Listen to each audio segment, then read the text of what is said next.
Bem-vindo, bem-vinda! Está no ar mais um episódio do Cap Run. Estamos chegando com aquele conteúdo que você já sabe. Está recheado aqui para você que se mexe, para você que é do movimento. E para você que não se mexe, para você que não é do movimento, também vai ter um conteúdo para te incentivar. E na abertura, como sempre, eu peço que você ajude a compartilhar o programa com seus amigos, com seus colegas de trabalho, com seus familiares. Os nossos endereços estão passando aqui embaixo, estamos lá no Instagram, no TikTok, no YouTube. Você nos acompanha aí em áudio e vídeo, no Spotify. São os canais que você tem para compartilhar e acompanhar semanalmente o Cap Run. E no programa de hoje é um programa que eu adoro, porque nós vamos falar aqui de corrida raiz, nós vamos falar aqui de incentivo ao esporte, nós vamos falar principalmente de amor ao esporte. Então, preste atenção aí em quem está comigo no episódio de hoje do Cap Run. Na escola, ele pouco se interessou por esportes. Os primeiros anos da vida adulta foram dedicados aos estudos e ao início de uma sólida carreira no mercado financeiro. Tanto que foi eleito por 2 vezes membro do Conselho de Administração da Bolsa de Valores de São Paulo, a Bovespa, e em outras 2 ocasiões do Conselho de Administração da Bolsa de Mercadorias e Futuros, a BMF, que também presidiu durante 5 anos. Além disso, foi presidente da Indusval Corretora e do Banco Indusval, posteriormente ocupando os cargos de presidente do Conselho e diretor superintendente e de copresidente. Aos 30 anos, começou a participar de enduros e ralis de motocicleta. Sentindo falta de condicionamento físico, passou a correr 3 vezes por semana. Em 1996, sua filha participou da Maratona de Nova York e, ao vê-la cruzar a linha de chegada, decidiu desafiar-se a também percorrer os 42 quilômetros. Procurou orientação e no ano seguinte lá estava ele ao lado da filha, participando junto da maratona mais famosa do mundo. Esse foi o início de uma trajetória que durou quase uma década e o levou a completar 15 maratonas em cidades como Chicago, Londres, Paris, Roterdã e Berlim. Após uma cirurgia no tendão de Aquiles, ele ainda correu 2 meias maratonas até enfrentar problemas no joelho. Continuou correndo distâncias curtas e nadando. Para ajudá-lo a manter a forma, em 2015 começou a pedalar e nos anos seguintes participou do Letap Brasil e do Giro de Itália Brasil. Inscrito para a edição de 2023 do Gran Fondo Nova York, foi informado que o percurso curto seria cancelado. Resolveu então encarar os 138 quilômetros e gostou tanto da experiência que retornou em 2024. Seu compromisso com o esporte transcendeu a prática pessoal, quando o presidente da BMF, conjuntamente com o seu amigo e nadador olímpico Fernando Nabuco, instituiu o Prêmio Ouro Olímpico, recompensando atletas medalhistas com barras de ouro. Posteriormente, fundou o Clube de Atletismo BMF, que se tornou uma referência nacional e chegou a ter uma centena de atletas, entre eles personalidades como Mauro Maggi, Vanderlei Cordeiro de Lima, Fabiana Mura e Marilson Gomes dos Santos. Luiz Mazagão, que prazer tê-lo conosco. Seja bem-vindo, Mazagão. É um prazer estar aqui com vocês, contar um pouco da história. Um pouco não, é muita história. Tem muita história. Eu não sei se nós vamos precisar de mais alguns programas aqui, acho que um não vai dar, viu, Mazagão? Vamos tentar. Mas descobrir o amor pelo esporte com 30 anos de idade foi surpreendente para você, Mazagão? Não, foi surpreendente, principalmente que começou com motocicleta na terra, enduro, depois rally. Não era um troço assim esportista, que alguns amigos andavam de motocicleta e a turma toda foi e eu acabei indo junto. Não conhecia muito, mas eu chegava e fui melhorando e cheguei até piloto graduado, que era o top da categoria, na categoria de enduro. Mas você percebeu que para chegar nesse topo e se manter ali, você precisava melhorar o condicionamento também? Ah, sim, porque, queira ou não, na motocicleta você faz muito esforço. Aquele subir montanha, descer montanha, a motocicleta faz força, mas tem muita hora que você faz força empurrando a motocicleta e se levanta e desce e vai. Aí eu comecei a correr de novo, meia hora, 1 hora, rapidinho, 3 voltinhas lá no circuito de Ibirapuera, só para ganhar algum preparo físico para conseguir chegar nas provas de enduro direito. Isso aí, você tinha que idade, mais ou menos, nessa época do motociclismo aí? Era 34, 35, e eu fui andei muito de motocicleta, até os 45, quando eu fiz a primeira maratona. Aí logo eu percebi que não dava mais para andar de moto. Porque se eu andasse de moto no fim de semana e sempre tomava um tombinho, era uma semana inteira sem treinar. Então eu acabei abandonando a motocicleta, eu já estava meio velho para esse assunto também, e fui para a maratona. A gente se apaixona pela corrida, não é? E descobre que os outros esportes não combinam com a corrida. O que a gente vai fazer vai atrapalhar a corrida, independentemente de qual seja o outro esporte, né? É, isso aí. Não, tem coisa que até que vai. Bicicleta e natação são coisas que dão, Sim. tanto que o pessoal do triatlon está aí e dando show. Mas, realmente, motocicleta, o tombo no fim de semana atrapalhava um tempão. Mas antes você não conseguia pensar no esporte ou na corrida com mais assiduidade, porque você se dedicou ao seu trabalho, à sua profissão. Sim, né? eu trabalhei muito, os filhos pequenos, toda a vida até que quando eu tinha os 45, meus filhos já tinham 12, 13, então já estavam crescidinhos. Já dava para começar a pensar em outras coisas. E você aproveitou também que sua filha, a sua filha foi um incentivo também para isso, né? Eu comecei na maratona, como você falou, se ela fez, eu também faço. E ela me desafiou, não foi ela, eu me desafiei por causa dela. E fui para lá e sofri muito, mas cheguei. E ela correu em 1996. Ela correu 96, 97, 98. Numa época que poucas mulheres corriam maratona, não é? Não era muito comum. Maratona de Nova York a gente achava uma loucura, eram 20 e poucas mil pessoas largando. Hoje é muito mais que o dobro disso. E a sua filha continua correndo até hoje? Ela corre hoje para preparo físico. A minha filha hoje realmente ela joga tênis. Ela é federada, joga campeonato direto e faz um pouco de corrida, alguma coisa, também para manter o preparo para aguentar o tênis no final de semana. Que usa a corrida para isso, né? Isso aí. Mazagão, e lá em 96, acompanhando a chegada da sua filha lá no Central Park, o que é que te motivou ali a falar, eu vou estar aqui o ano que vem, eu vou cruzar essa linha de chegada com ela? Eu acho que... Aquele ambiente ali te dominou? Aquela energia ali? O buchicho da chegada é muito importante, é muito legal. E aquilo tudo, e ver o tempo que ela ficou se preparando, que ela se dedicou àquilo, a satisfação dela quando chegou. No fundo, eu lembro de ter um amigo nosso que dizia que cruzar a linha de chegada na maratona foi a maior emoção que ele teve na vida dele. Depois, maior até que quando o primeiro filho nasceu. A mulher dele quase batia nele. Mas, realmente, quando você cruza a linha de chegada, pode ser na primeira, na segunda, na terceira, puta, é uma loucura. Agora, 2 domingos atrás, cruzando a linha de chegada em Tóquio, foi... Peraí, nós vamos falar disso. Vamos falar disso daqui a pouco. Esse assunto tem um capítulo especial aqui, nós vamos falar disso. Já chamo a sua atenção para a Maratona de Nova York, de Tóquio, que foi agora, recentemente, e nós vamos falar porque o Mazagão tem uma história dessa maratona espetacular. Mas aí, em 97, você cruzou com a sua filha. Eu passei o ano inteiro. Foi a sua primeira maratona. Eu não dei conta de cruzar com ela, que eu fiz em 4:12 e ela fez em 4 horas, mas eu fui atrás dela. E você, então, em um ano, você praticamente fez a maratona, né? Foi. Você começou a correr e já fez a maratona, né? Comecei o ciclo no comecinho do ano, até então com o Vanderlei de Oliveira, que era o técnico, que tinham amigos nossos que treinavam na academia que eu treinava, e que o Carlos Cesareta e a Elza, e eles estavam treinando com o Vanderlei, e aí eu encontrei o Alberto Banac lá nos mesmos treinos, e nos preparamos juntos com o Alberto para a primeira maratona em 97. E a sua filha treinava com quem nessa época? Minha filha treinava com... Ai, meu Deus do céu, faltou a memória. É um cara que fazia triatlo, não vou lembrar. Mas enfim, ela já tinha o treinador dela também. Já né? tinha o treinador dela. E aí como foi essa sensação de cruzar a linha em Nova York? Que muita gente diz que é a rainha das maratonas, eu já cruzei lá também, a sensação é espetacular, mas para você, como é que foi aquilo lá, Mazagão?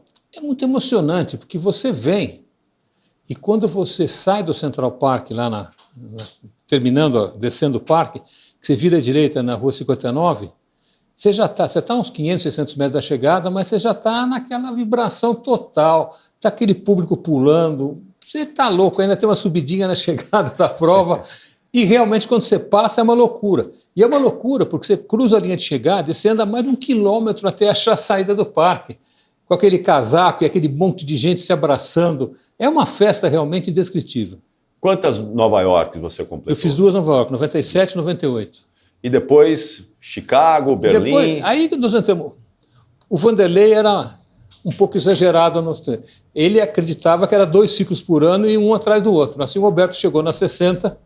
E a gente foi treinando, e esses 7, 8, 9 anos que eu fiquei com ele, era 2 ciclos por ano, 3 eu não corri porque eu me machuquei no final do período, mas o resto todo, cada 6 meses tinha uma prova. E foi Chicago, foi Paris, Londres, Berlim. Consegui fazer Boston.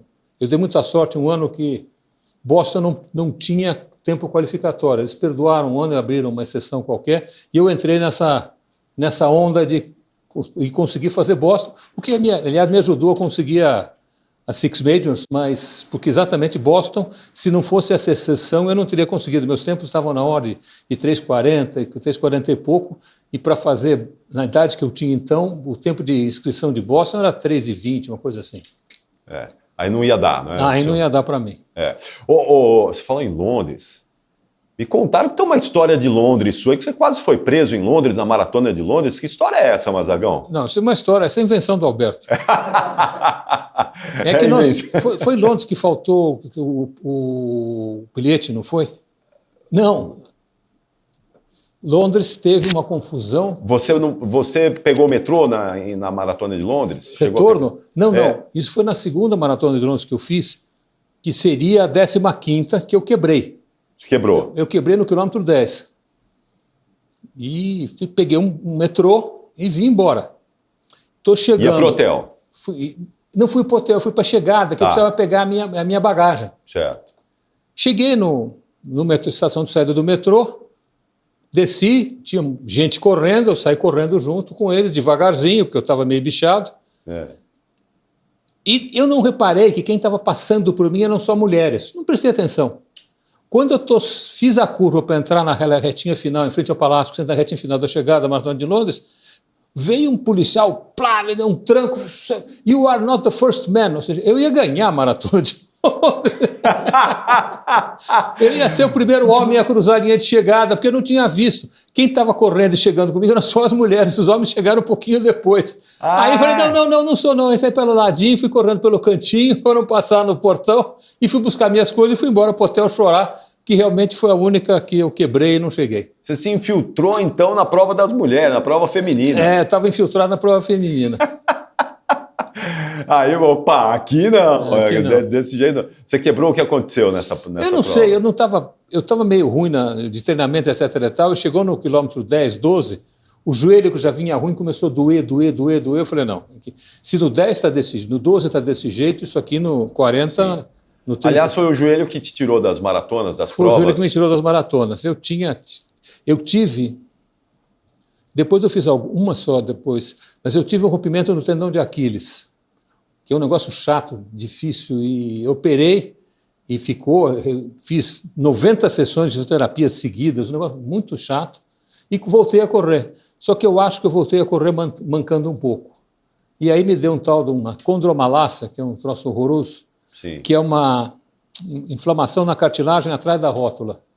E essa aí não tem solução, não tem remédio, não tem negociação.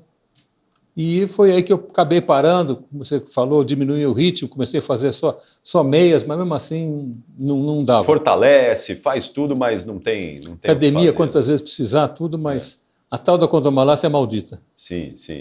A gente fica sonhando aí para que a ciência descubra não é? A gente está tão avançado em tantas áreas, mas essa questão da cartilagem do joelho é uma área que a ciência deve se debruçar aí para resgatar muitos corredores como o Mazagão. Mazagão, nessa época que você começou a correr ali em 97, não é? Para fazer a maratona de Nova York, como é que você se dividia ali? Você já era um executivo importante Já. E tinha que dar conta ali também dos treinos. Como é que era a divisão? Cuidar da família? Né? Não tem jeito, é hora. Acordava muito cedo, nós largávamos 6h30 para treinar no Ibirapuera. Alberto já corria com você ali naquela época. Alberto já corria comigo, a gente largava tipo 6h30, era treino de 1h30. Voltava, tomava banho lá no Ibirapuera mesmo e já 23 de maio direto para o escritório, que era no centro ainda. E ia bem aí. Fim de semana, de novo longo, era a famosa largada 7, que era o nome do nosso grupo. Largava às 7, treinava até às 10. Em 10 eu chegava em casa e fim de semana aí era para a família. Isso. Você continua ativo hoje no mercado financeiro ainda? Não, eu me aposentei em 19 e hoje só tomo conta, faço parte do conselho de 5 ONGs diferentes para devolver um pouco do que a gente recebeu e também manter a gente ocupado. Isso, daqui a pouquinho nós vamos falar do projeto espetacular do Mazagão, como eu falei aqui na abertura, na apresentação do Mazagão, sobre o projeto da BMF, que a gente pede tanto aqui incentivo, e a gente vai falar disso daqui a pouquinho com o Mazagão. Mas nesses anos, você ficou 10 anos correndo maratona? Foi por aí. Por aí, mais ou menos 10 anos. Um pouquinho menos, mas foi por aí. Foram anos intensos, de muitas viagens e anos de muitos treinos. Não. E fazia parte também, que precisava negociar em casa, que treina, mas minha mulher queria viajar. Então eu só fiz uma no Brasil, que foi Porto Alegre. Foi um ano que teve uma Max, alguma coisa qualquer, que quando deu o negócio a gente não sabia bem se ia dar para viajar, se não ia. Então nós fomos para Porto Alegre. O resto tudo só arrumar um lugar bom. Até Beirute eu fiz maratona. Beirute? Beirute. Isso foi Nós fomos para uma feira, não lembro qual maratona, e tinha um stand na feira da maratona de Beirute. E o meu genro, que é libani, eu falava, vou gozar o mufa,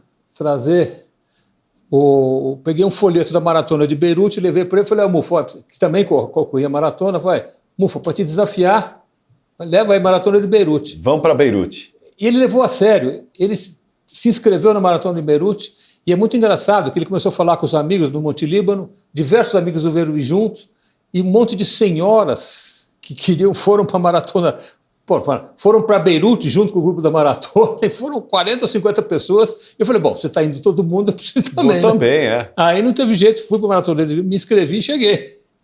Que mês foi a maratona de Beirute? Oi? Que mês a maratona de Beirute? Não vou lembrar, mas acho que era segundo semestre. Né? Acho que era segundo semestre. Segundo semestre. Mas não era quente demais, não. Não? E como é que foi a maratona de Beirute? Porque hoje, infelizmente, a gente está vendo aí o Líbano numa situação... Naquela época, nós somos que fazia 15 anos que não tinha problema. Confusão. É verdade que nós largamos numa praça muito grande, mas no topo da praça, se olhava, tinha militares no topo dos prédios com fuzil. Ou seja, não era tranquilo. Você andava na cidade, você via furo de bala nas paredes. Mas estava tranquilo, há mais de 10 anos. Depois que nós voltamos, deu uns 6 meses depois, foi quando mataram um presidente numa explosão num túnel em frente ao hotel que nós tínhamos ficado. Ou seja, infelizmente, esse país está sendo judiado demais na história. De novo, novamente, não é? Infelizmente, isso tudo, mas é uma maratona plana, é uma boa maratona, tem muitas razoavelmente plana. Plana, tranquila. Não fui muito bem, mas nenhuma grande dificuldade. Que ano foi isso, Mazagão? Isso foi 2000 baixinho, 2002. Infelizmente, talvez Beirute vai demorar um pouco ainda para ver uma outra maratona agora. Infelizmente.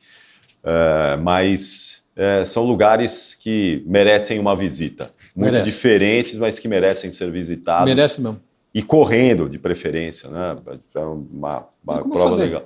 Eu marcava, fui para Paris, fui para Berlim, fui para Londres, tudo, e depois a gente chegava na Boca na quinta-feira, corria maratona, e depois era 10, 15 dias de férias junto com a mulher passeando. Mas qual que é a sua maratona do coração? Aquela que você cruzou a linha de chegada e te deixa uma... Chicago? Maratona que mais me impressionou, que se eu pudesse repetir, eu repetiria Chicago. Por quê, Mazagão?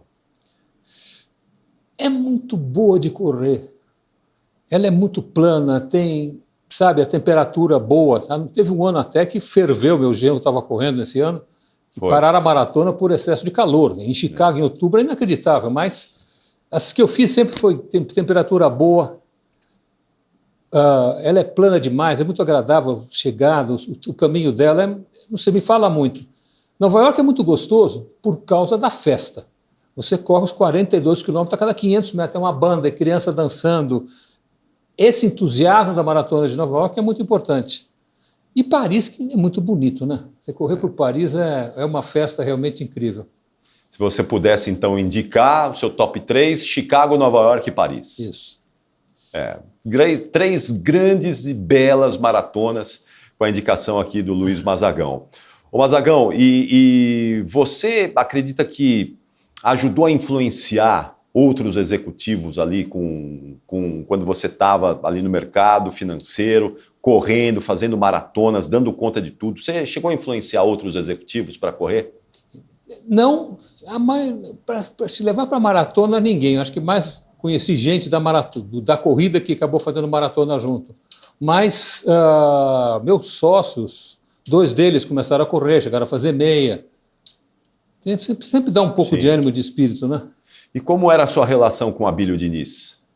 Não foi muito profunda. Nós largamos Nova York 98, nós largamos praticamente juntos. Que, naquela época, o Vanderlei de Oliveira, que eu falei, Sim. era o técnico do Pão de Açúcar Clube. Isso. E nós fomos para Nova York e encontramos na largada, e estava eu com o Abílio, e corremos algumas vezes juntos. Mas nunca foi algo muito íntimo, não. Nunca teve muita proximidade, Não, assim. não. Mas o Abílio, assim como você, também foi um grande incentivador do esporte. Sem dúvida nenhuma, ele gostava e tanto que ele tinha o clube dele, o Pão de Açúcar Clube era isso, Sim. e tinha um monte de gente, os funcionários da empresa todos habilitados a treinar, ele realmente era um grande incentivador. Assim como foi a BMF também. Também.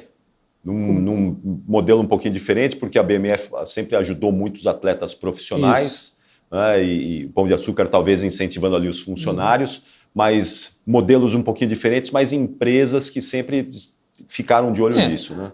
Lá começou porque teve um parceiro meu, Fernando Nabuco, que foi meu sócio numa corretora, depois companheiros no Conselho da Bolsa.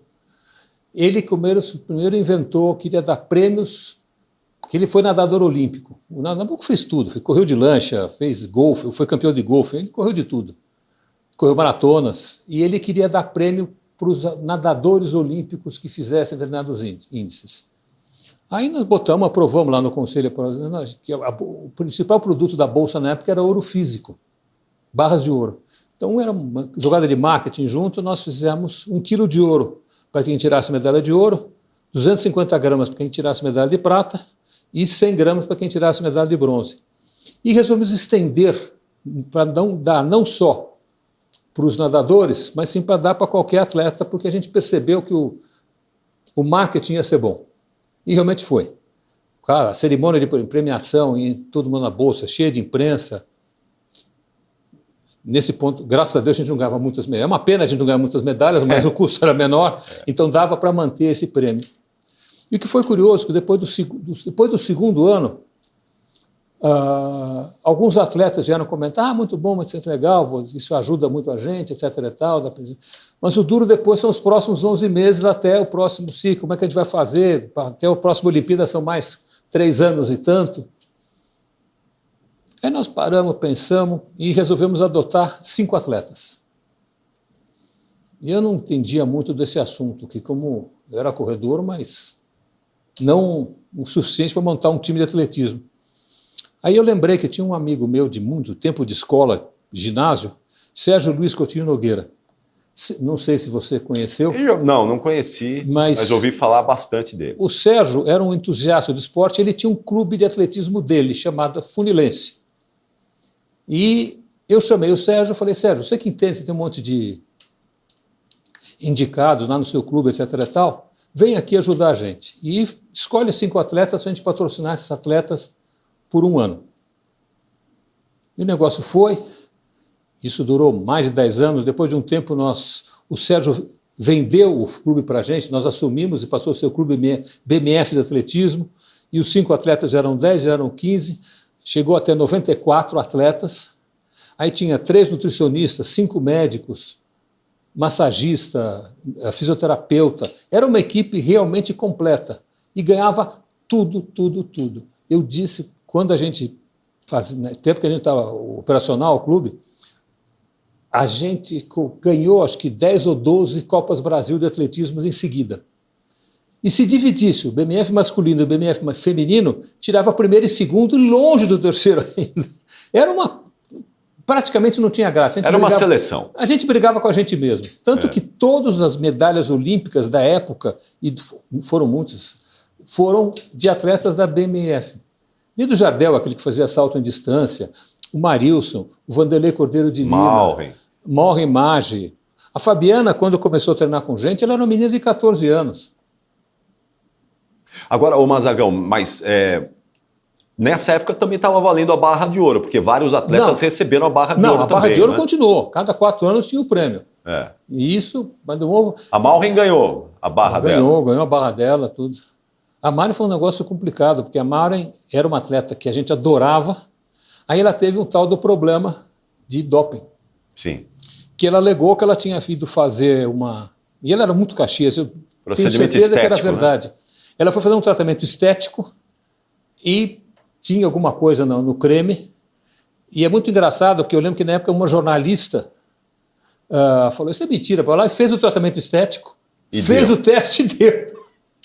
Aí ela publicou, até foi honesta, publicou uma reportagem dizendo que acontece mesmo, mas ela passou um ano fora, e nós infelizmente deixamos ela como membro do clube, ela não podia ganhar nesse período, porque estava suspensa. Sim. Aí voltou e ganhou medalha depois disso, e era uma mulher sensacional mesmo. Sim. Quantos quilos de ouro vocês distribuíram nessa época? Eu não vou lembrar, número? Mas foram algumas dezenas.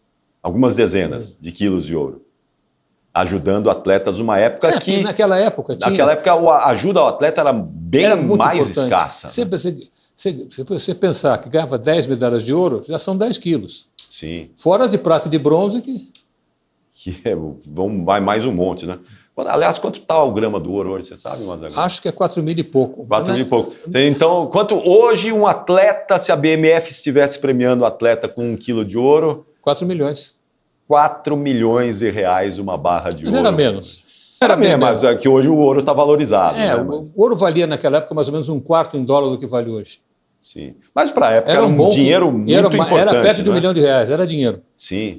Para uma época que os atletas ganhavam menos, tinham menos incentivos governamentais, que hoje eles têm mais, né? As empresas estatais hoje ajudam um pouco mais, mas naquela época muito menos. Qual foi o grande atleta que você viu desses que vocês ajudaram a patrocinar? Qual é o atleta que você admira até hoje, Mazagão, desses do alto rendimento? Acho que o Marilson foi o que eu estabeleci a maior ligação. Porque eu tenho histórias pessoais com o Marilson.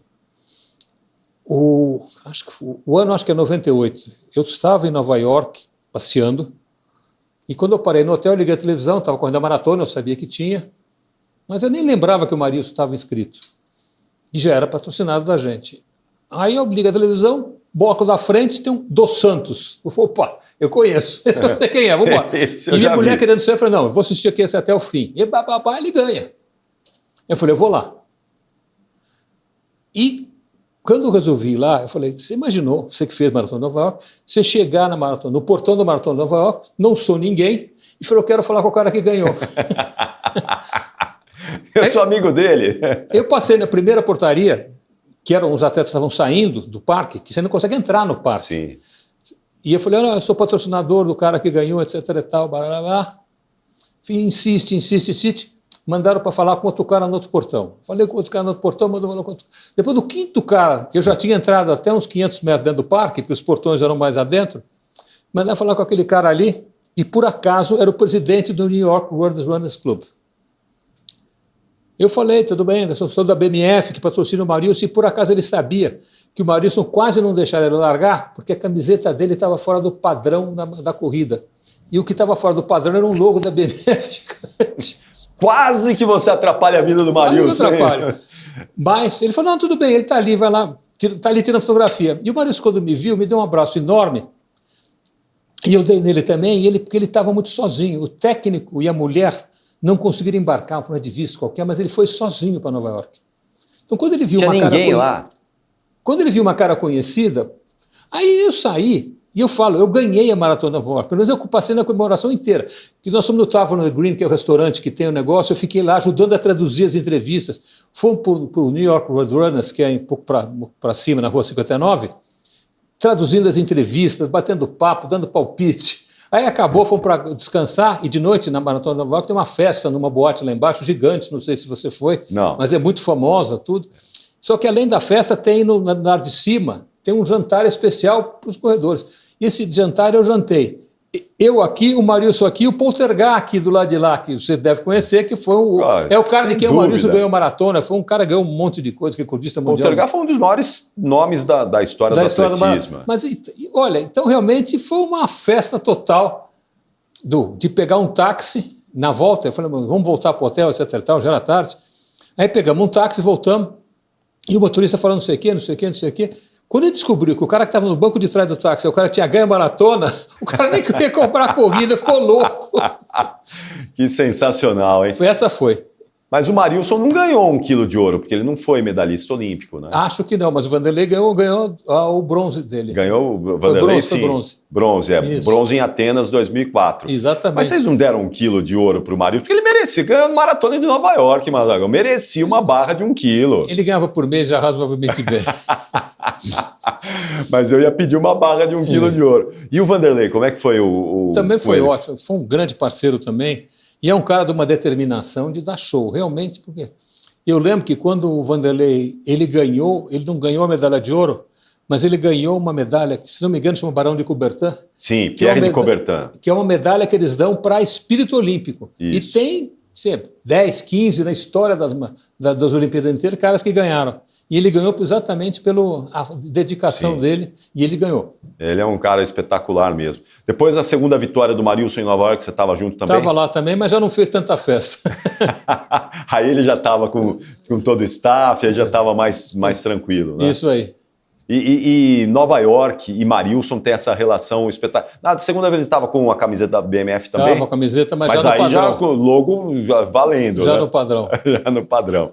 Olha, eu vou fazer uma pausa aqui, porque eu ainda tenho muita coisa para falar. Maratona de Tóquio, onde o Mazagão conseguiu a mandala agora, completando as Six Majors agora. Essa maratona de Tóquio agora, que acabou de acontecer. Então vamos falar sobre isso na sequência, mas agora eu preciso chamar alguém que você conhece, Mazagão. Diga. Alguém que você já treinou algumas vezes com ele. Treinei. Um tal Alberto Banac. Tal do Banac. Um tal Alberto Banac. Eu vou chamar ele agora, porque sabe onde ele está? Lugar que você conhece um pouco também. Um tal Parque Ibirapuera. Tal do Ibirapuera.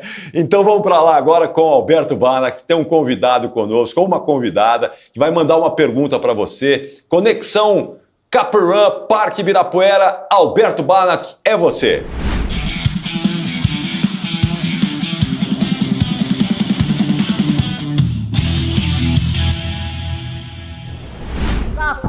Aqui no Ibirapuera mais uma vez. Hoje estamos aqui com um atleta, treinador, foi meu treinador, começou no Marcos Paulo. Há quantos anos você começou no Marcos Paulo, professor Caio? Comecei lá em 2008, início de 2008. A primeira volta no Parque do Ibirapuera dele, eu fiz junto com ele. Ele conheceu o Ibirapuera comigo, hoje ele é sócio da Limiar, uma importante assessoria aqui do parque. Quantos alunos tem a Limiar, Caio? Aproximadamente 300 alunos. Nós estamos no nosso estúdio agora, Caio, com o Luiz Mazagão Ribeiro, que você conhece, você já treinou o Luiz Mazagão Ribeiro, foi presidente da BMF, foi a pessoa que inventou a barra de ouro para os atletas olímpicos. Ele está sendo entrevistado pelo Ricardo Capriotti, a voz mais bonita do Brasil.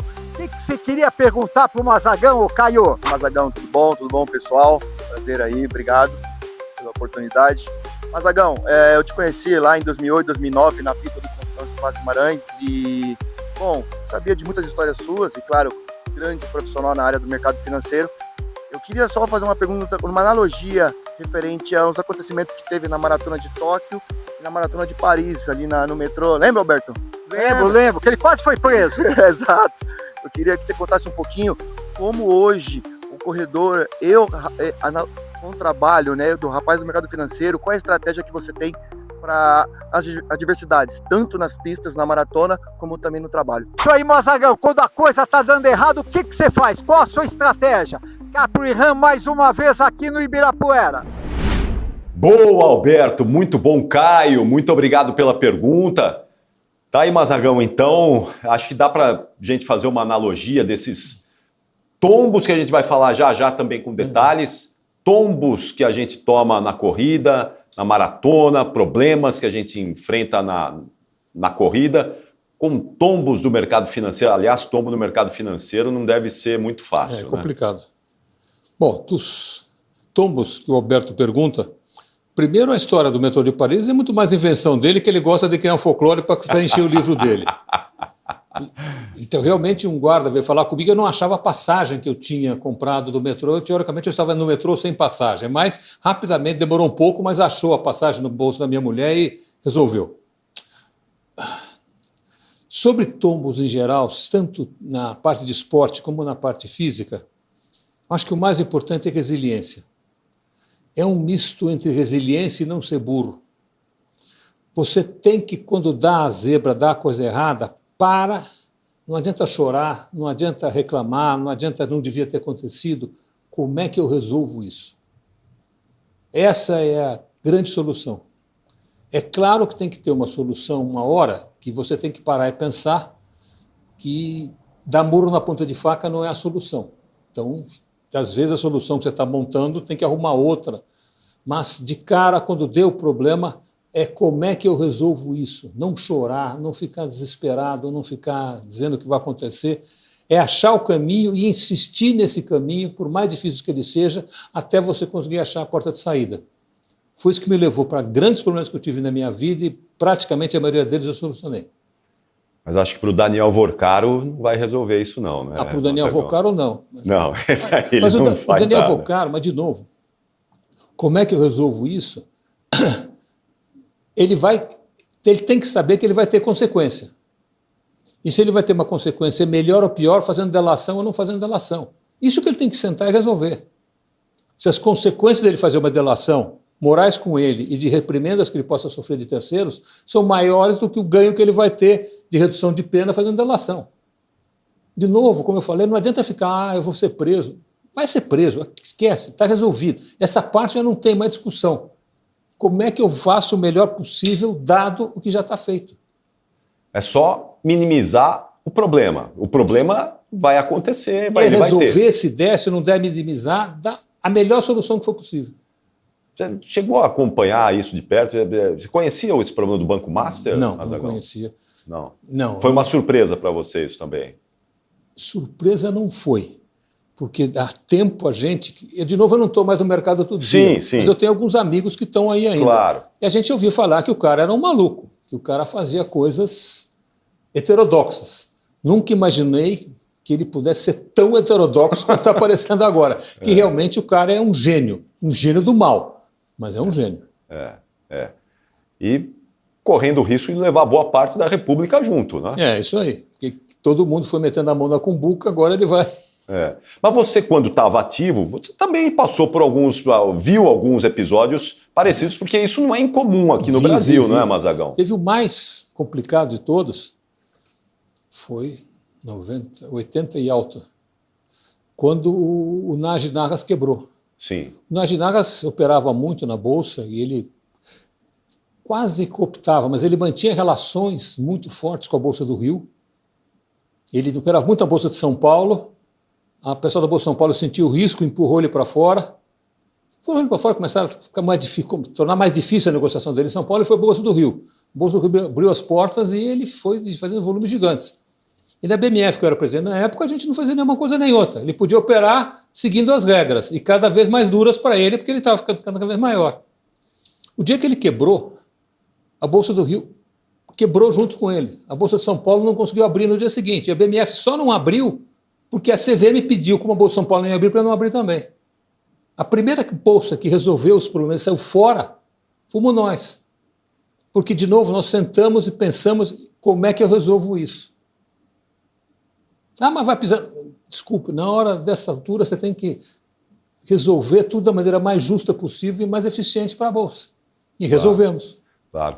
Ô Mazagão, você é da época que operava na Bolsa, aquelas imagens clássicas da Bolsa, gritando lá, um gritando mais do que o outro. Você chegou a participar daqueles momentos da Bolsa? Olha, hoje eu estou sem, mas eu uso direto aparelho de audição, porque a minha carreira começou naquela gritaria.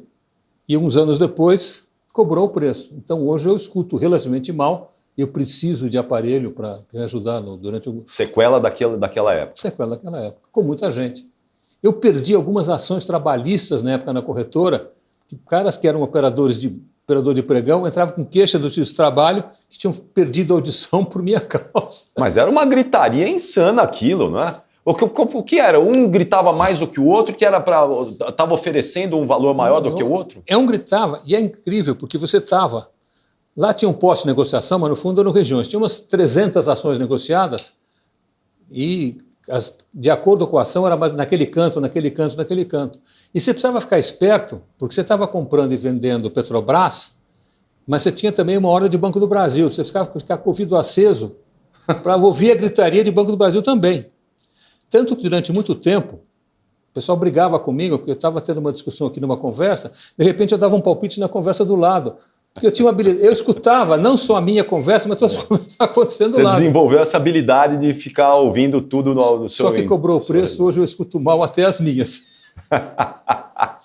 E hoje não existe mais esse tipo de... Não, hoje acabou, está tudo acabou. informatizado, né?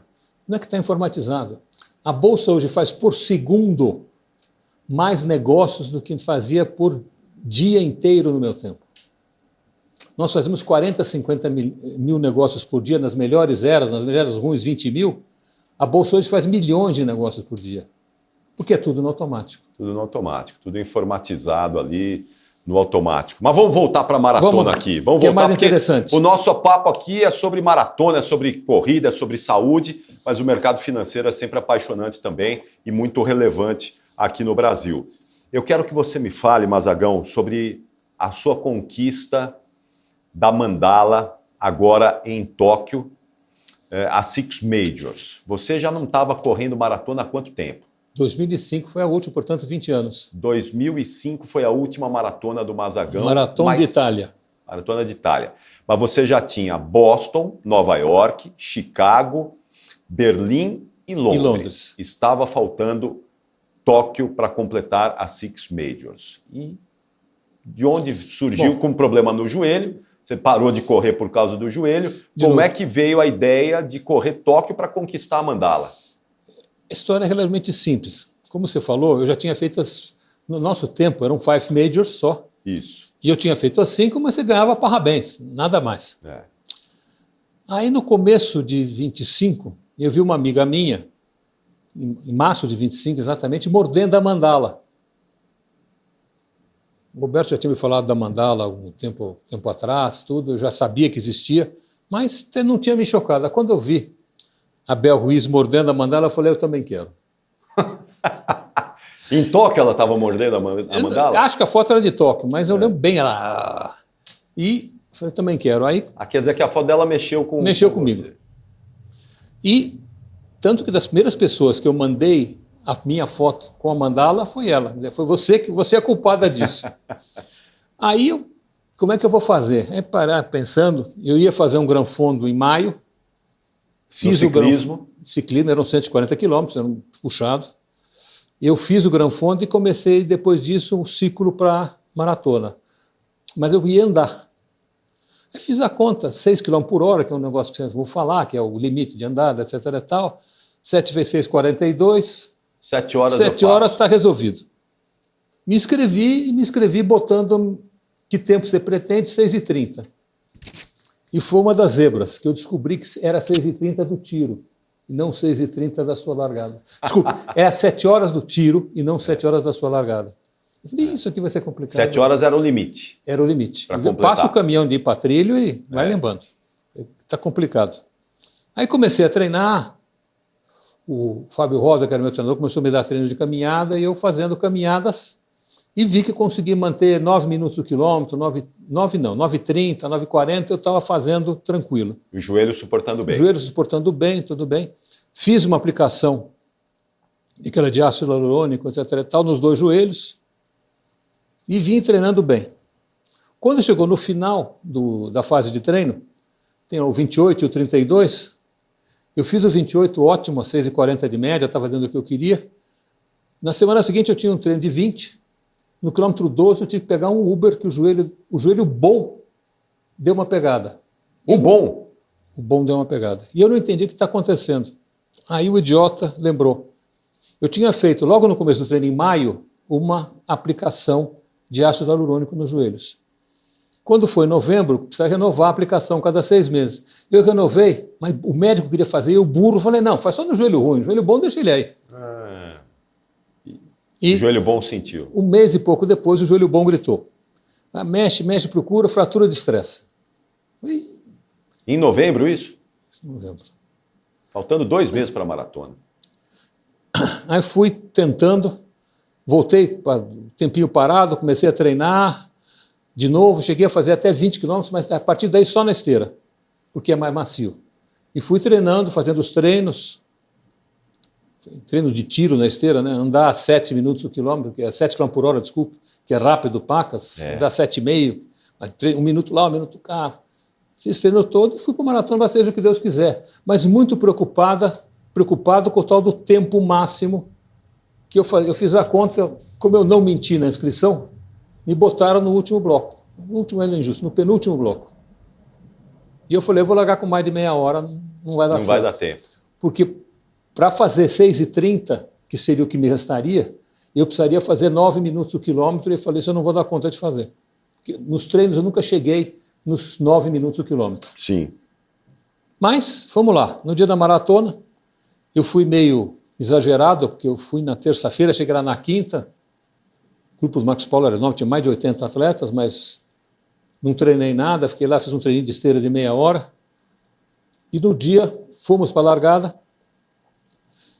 com um outro parceiro que estava do Marcos Paulo lá também, e empurra de lá, empurra de cá, empurra de lá, largada confusa da maratona, muito confusa, e eu acabei conseguindo, cada vez que você passava com um botão, te pediam o seu bloco, o seu starting gate estava no número, no número de peito, então difícil de enganar. Sim. Mas fomos para lá, mas você estava de casaco, mas levanta o casaco para ver. De repente deu uma brecha, eu entrei num buraco aqui, que era o buraco do meu amigo, entrei junto com ele e larguei num bloco bem adiante. E larguei só com 10 minutos de atraso. Já foi muito bom. Eu falei, pô, tá salvo. Acho que agora tá salvo. E saí treinando muito melhor do que eu imaginava. Correndo, andando muito melhor do que eu imaginava. Eu imaginava correr às 9h30, 9h20, se fosse bom, e eu saí andando a 9:01, 9:02, um atrás do outro, 9:01, 9:02, 9:01, 9:02, satisfeitíssimo, era o que o Fábio Rosa falou que eu ia fazer, eu não acreditava. O Fábio Rosa é o meu treinador da NPR. Sim. E fui tocando bem. Aí quando chegou no quilômetro 35 e tal, o pessoal da NPR esperando a gente, dando Coca-Cola, etc e tal, e era um vai e vem que saiu por uma avenida por uma mão, no 35, aí até o fim, e voltava, e o 40 era bem em frente ao 35. Eu fiz a curva lá embaixo, estou voltando, quando cheguei no 38,5, eu tomei um tropicão. E meti a cara no chão. No 38,5? 38,5. O pessoal veio olhar, vocês talvez estejam vendo aqui, tem um pouquinho de roxo, mas o meu rosto estava, as bochechas inteiras roxas, a boca sangrando, tomei 3 pontos aqui, 2 por dentro. Foi sério o negócio, foi feio. Mas eu queria seguir, e os japoneses me seguravam, falavam, não, o senhor tem que ir para o Medical Aid. Eu falei, Medical Aid nem morto, eu vou andar. Pô, já imagina, né? Só. Faltando 3,5 km. Aí saí, e o japonês tentando me segurar, dando cotovelada no japonês, eu andando, o japonês tentando me segurar pelo braço, eu dando cotovelada no japonês. Quando eu passo pelo 40, que era em frente ao 35, a Ana, mulher do Emerson, que é o treinador do Marcos Paulo, estava lá, me viu e me acompanhou. O japonês acabou deixando, ela me acompanhou pelo final. E foi muito bom para mim, porque eu caí, eu levantei sozinho, mas não estava fácil. Sim. E ela foi de mão dada, andando comigo, às vezes soltava a mão, às vezes dava a mão, e nós fomos andando. Aí o japonês só de bicicletinha, olhando, me patrulhando de longe. Ele foi te acompanhando, o japonês foi te acompanhando. O japonês foi o tempo inteiro me acompanhando, não me abandonou. Eles são muito chatos, mas caxias. E fomos até a chegada, e realmente foi aquela chegada, como você falou, como eu falava, como eu disse do meu amigo, é mais importante, eu senti mais emoção que quando ganhei meu filho. E realmente passei na chegada, só que quando eu passei na chegada, me levaram. Aí primeiro, antes do posto médico, cadê a mandala?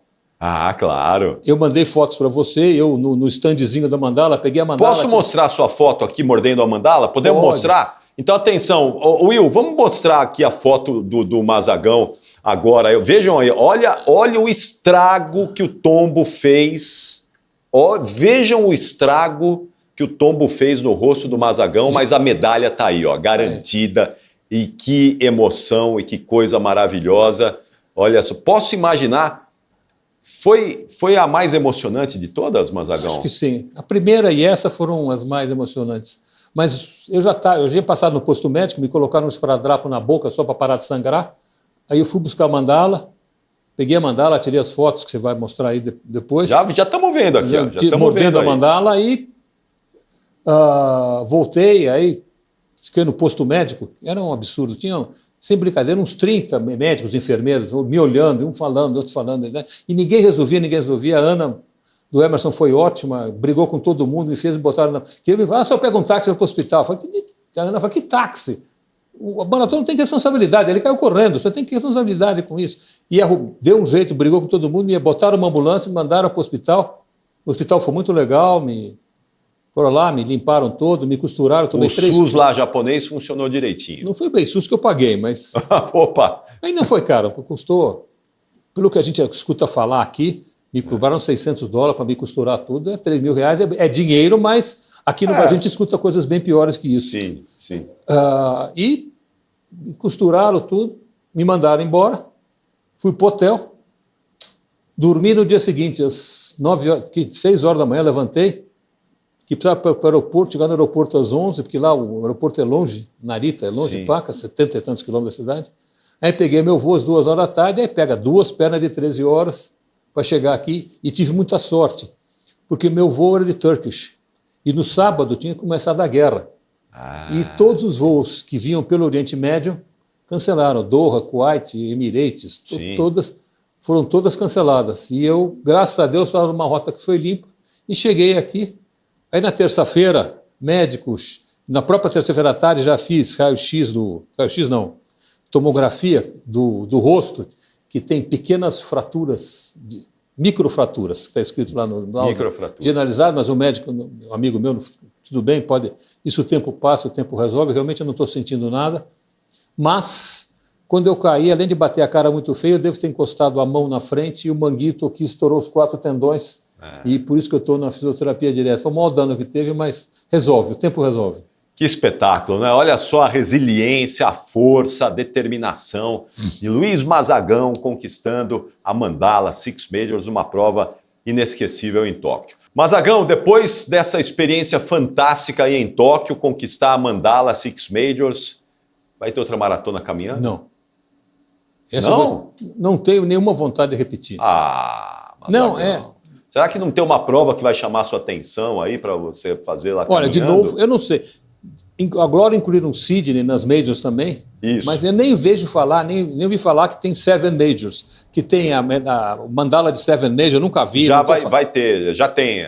Eu não, sabe, mas por enquanto, de novo, eu estou com 73 anos, não é mais época de fazer burrice, eu já fiz essa, que já foi suficiente. Eu vou continuar treinando, eu vou continuar, assim que pedalando, né? O ombro resolver, eu vou continuar pedalando. Sim. Já estou inscrito no Letap longo em setembro. O pedal hoje tem te suprido bem essa necessidade do esporte? Tem, eu acho que... O joelho não te atrapalha no pedal? Não, eu não sei o que acontece. Eu pedalo...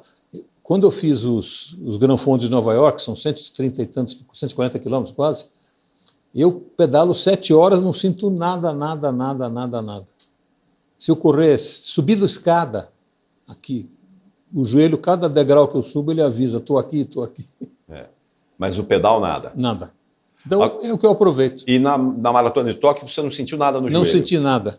É verdade que o doutor, não sei se me daria uma bronca, ainda bem que eu falei isso depois, eu tinha, quando eu fiz a segunda infiltração no joelho, depois que o joelho doeu, eu fiz a infiltração nele, tinha tomado um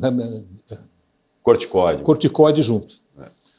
E na véspera da maratona, na sexta-feira, eu tomei um Diprospan. E quem corre bastante sabe o que é. A gente sabe, né, dessas medicações pré-prova, os médicos ficam bravos, mas não sei se foi fazer o quê, né? Não sei se foi por isso, mas realmente eu não senti nem o joelho ruim, nem o joelho que tinha tido a fratura de estresse, nada. Que bom. Ótima experiência de Luiz Mazagão conosco hoje aqui no Capper One, e eu vou agora trazer a Luciana Dias, porque a Lu Dias também tem um recado sempre muito importante para todos nós aqui, recado para você que treina, para você que gosta do movimento, então preste atenção aí na dica de hoje da Lu Dias.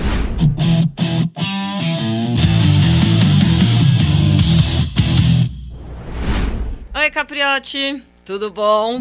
Seguinte, vamos falar hoje sobre os 3 pilares para a gente chegar bem lá na frente, para ter longevidade. O que é importante? Ter músculo, Cara, o músculo é a proteção, a nossa poupança, ele que sustenta o nosso corpo todo. Então precisa fortalecer, de alguma maneira. Mas precisa fortalecer. Musculação, pilates, funcional, o que você quiser, fortalece. 2, a parte cardiovascular. Você precisa ter um treino aeróbico que, assim, não vale passear no shopping, tá, gente? Mas, então, um pouquinho, ele moderadinho. Pode nadar, pode correr, pode pedalar, pode caminhar. O que você pode dançar, o que você quiser que seja uma coisa contínua, assim, uma atividade contínua. E o terceiro, você precisa ter mobilidade. Muita gente não gosta nem de alongar, nem de fazer mobilidade. Mas, gente, isso é tão importante. Você imagina um elástico duro. Quando você puxa, ele rompe. Então, você precisa ter movimento. Você precisa ter as suas articulações soltas. E aí, assim, o corpo que tem essas 3 coisas juntos, vai lá pra frente. Fica aí a dica, hein? Muito bom, Lu Dias, obrigado. Grande dica aí. Vamos colocar em prática porque vamos turbinar os nossos treinos sempre com responsabilidade para longevidade no esporte. Que é aqui, ó, Luiz Mazagão, longevidade no esporte. Tem um problema no joelho, mas encontrou uma atividade que ele se adaptou, que é o pedal, que é o ciclismo e se mantém ativo, se mantém em movimento, que é o mais importante. Quais são as próximas missões aí no pedal agora, Mazagão? Por enquanto, no pedal, só o letap longo, que eu já fiz 3 ou 4 letapes em Campos do Jordão, mas sempre o curto, que são 70 quilômetros. Essa vez eu vou encarar o longo, que são 110 mais ou menos, e seja o que Deus quiser. E você tem ideia de fazer uma prova fora do Brasil, no pedal também? Pedal agora, começo de maio, se não me engano, o domingo, acho que é dia 3 ou 4 de maio, Sim. Eu vou fazer um negócio que chama Five Borough Bike Tour, que não é uma competição, é um passeio de bicicleta. No fundo, a velocidade que eu ando de bicicleta é a velocidade de passeio mesmo. Eu não sou nem nada de ponta, porque inclusive eu não posso guiar, eu não posso tocar com speed, que eu tenho hérnia de disco. Então, se eu guiar eu não consigo inclinar aquele tanto que o pessoal do speed fica. Sim. Então, eu tenho uma bicicleta que chama híbrida, que não é nada de elétrica. Híbrida em carro é elétrico, né? Bicicleta híbrida. Em bicicleta se chama assistida a elétrica, mas é uma bicicleta que tem um quadro, formato da mountain bike, mas é um quadro fino, leve, como do speed, e pneu fininho, ou seja... Você fica mais confortável. Fico mais confortável e consigo fazer uma prova de 7 horas para mim. Conseguir fazer ali. E você continua incentivando muito o esporte também através de seu trabalho aí que ajuda muitas organizações não governamentais, não, Mazagão?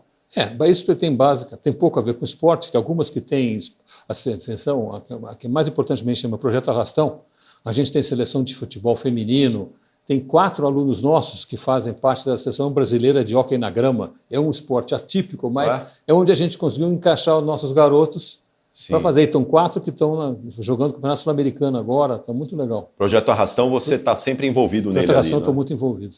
Que é um projeto fantástico que ajuda crianças de uma área carente aqui da cidade de São Paulo. Campo Limpo. Do Campo Limpo, e que ajuda, através do esporte, muito dessas crianças. O Marcos Paulo sempre tem a corrida dele lá no final do ano, do Projeto Arrastão, que levanta fundos para o projeto. O Marcão tem esse lado muito bom, muito importante também. E hoje é algo que também te preenche aí, não é, Mazagão? Sim, ocupa bastante meu tempo. Tem o ICE, que é um Instituto de Cidadania Empresarial, que a gente mexe com incentivar negócios, mas que você ganhe dinheiro, mas você gera impacto social também. Não só ganhar o dinheiro pelo dinheiro, mas você gera algum benefício para esse trabalho.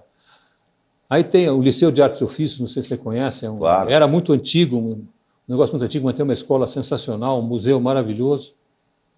Muito bom. E você acredita, Mazagão, que as empresas investem pouco no esporte aqui? As empresas poderiam investir mais no esporte no Brasil? Eu acho que poderiam. Eu acho que tem espaço. Tem um bom retorno, a experiência da Bolsa é boa, mas realmente, como é um retorno muito difícil de mensurar, em empresas que não tem alguém que seja apaixonado, é muito difícil mensurar qual é o benefício de imagem que isso gera. Então, acontecem essas coisas. Então, acontece que o Pão de Açúcar era um grande incentivador, quando o Abílio saiu, caiu muito. Quando a Bolsa, que era uma instituição... A Bolsa era como se fosse um clube de futebol, era uma associação sem fins lucrativos. Então, você tinha margem para gastar a gordura. Quando a Bolsa se transformou numa empresa, a B3 hoje é uma empresa, ganha dinheiro, é cotada em bolsa, etc. e tal. Quando ela virou B3, ela acabou praticamente fechando o clube. Então, essas coisas realmente que são complicadas, mas é importante. Mas foi legal. Eu acho que a experiência que nós tivemos, eu digo, um dos maiores reconhecimentos que vendo, o Clube de Atletismo BMF era o único clube no mundo que tinha patrocínio da Nike. A Nike patrocinava atletas e países. E passou a patrocinar a BMF. Passou a patrocinar o Clube BMF porque era tão bom que ela abriu uma exceção na norma geral dela e patrocinava o Clube BMF. É isso, né? Os bons exemplos arrastam. Infelizmente, a BMF foi um exemplo espetacular que, infelizmente, acabou. Mas a gente torce para que outras empresas, outros empresários possam apoiar o esporte também. Luiz Mazagão, que prazer te receber aqui e ouvir histórias espetaculares. Aqui está a história da corrida, do esporte no Brasil, não só na prática, mas também no incentivo. E o meu respeito, o nosso respeito aqui do Caperun, a sua história, o seu incentivo e o apoio ao esporte sempre. E é um prazer estar aqui. Aos que nunca me viram barbado, que eu não uso barba e pretendo não usar. Isso é só porque eu estou com a cara ainda um pouco de... Não posso fazer a barba. Por causa da queda. Por causa da queda ainda tem umas cicatrizinhas que não estão perfeitas, mas espero ver vocês todos outra vez. Obrigado, Mazagão. Obrigado Venha você. sempre. Parabéns, viu? Muito obrigado. Luiz Mazagão, conosco nessa semana no Caperun. Episódio para você compartilhar, para você dividir aí com seus amigos, com seus colegas, com seus familiares. Os nossos endereços estão passando aqui. Eu aproveito também para falar de Joma, afinal de contas, é a Joma que me veste em todos os episódios do Caperun. Está aqui esse lifestyle espetacular. Mais uma camiseta aqui que... todo episódio tem uma camiseta nova aqui, mas não é só de camiseta que a Joma vive, não é? Você sabe muito bem disso. O melhor equipamento esportivo está aqui no site da Joma. Entre aí agora, tem cupom de desconto, você vai receber através do sistema de entregas muito rápido e eficiente da Joma. Tem também a linha de calçados esportivos, tênis para futsal, para todas as modalidades esportivas, para o dia a dia, você vai encontrar aqui no site da Joma. Entre agora aí, faça o seu pedido e receba na sua casa. E você já sabe, na próxima semana tem mais um episódio do Caperun para todos vocês. Muito obrigado pela audiência e até lá!